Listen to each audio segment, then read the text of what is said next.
চট্টগ্রাম বিশ্ববিদ্যালয়ে পুলিশের সঙ্গে ছাত্রলীগ একাংশের কর্মীদের সংঘর্ষ ও ধাওয়া পাল্টা ধাওয়ায় পুলিশের এক সদস্য সহ 7 জন আহত হয়েছেন। এ সময় ডিবি পুলিশের একটি গাড়িও ভাঙচুর করা হয়। ঘটনার সাথে জড়িত 2 জনকে আটক করা হয়েছে বলে জানায় পুলিশ। চট্টগ্রাম থেকে মনিরুল ইসলামের তথ্য ছবিতে ডেস্ক রিপোর্ট দেখুন।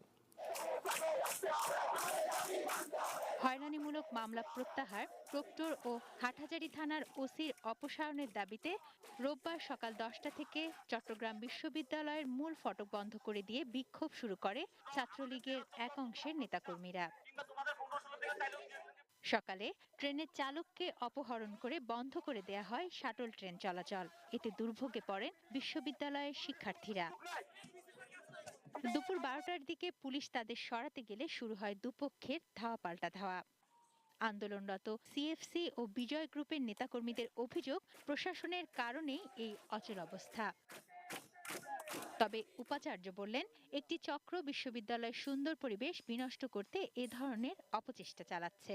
যে তারা যেটা ভাবছে সেটা নয়, কারণ এটা ওই অস্ত্র নয়, এটা হচ্ছে দেশীয় অস্ত্রের বিষয়। তারা যে বলছে তাদের ছাত্রত্ব শেষ হয়ে গেছে, এটা একটা ভুল ধারণা। কারো ছাত্রত্ব কখনো শেষ হয় না, এগুলো নিশ্চয়ই কোনো প্রক্রিয়া আছে। আমরা বিশ্ববিদ্যালয় প্রশাসনের পক্ষ থেকে এটা দেখছি। আমাদের সমাজের প্রক্টর সাহেবের নেতৃত্বে প্রক্টর বডি সেই বিষয়গুলো সম্পর্কে অসম্ভব তারা চেষ্টা করছেন কিভাবে কোন সহজ প্রক্রিয়ায় বা কোন প্রক্রিয়া তাদেরকে আমরা বিভিন্নভাবে সহায়তা করতে পারি। Tunajina Tanu, desk report, ATN news. মদ্যপানে রাজশাহী বিশ্ববিদ্যালয়ের 2 শিক্ষার্থীর মৃত্যু হয়েছে। তারা হলেন আইন বিভাগের 3য় বর্ষের শিক্ষার্থী মাহতাসিম রাফিদ খান এবং অর্থনীতি বিভাগের 3য় বর্ষের ছাত্র তুর্য রায়। বিশ্ববিদ্যালয়ের সহকারী প্রক্টর হুমায়ুন কবির এ তথ্য নিশ্চিত করেছেন। নিহত রাফিদ খানের বাড়ি খুলনা এবং তুর্য রায়ের বাড়ি নীলফামারীর ডোমারে।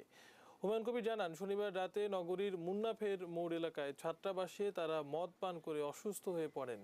চিকিৎসার জন্য রাজশাহী মেডিকেল কলেজ হাসপাতালে নেওয়ার পর ভোরে তাদের মৃত্যু হয়।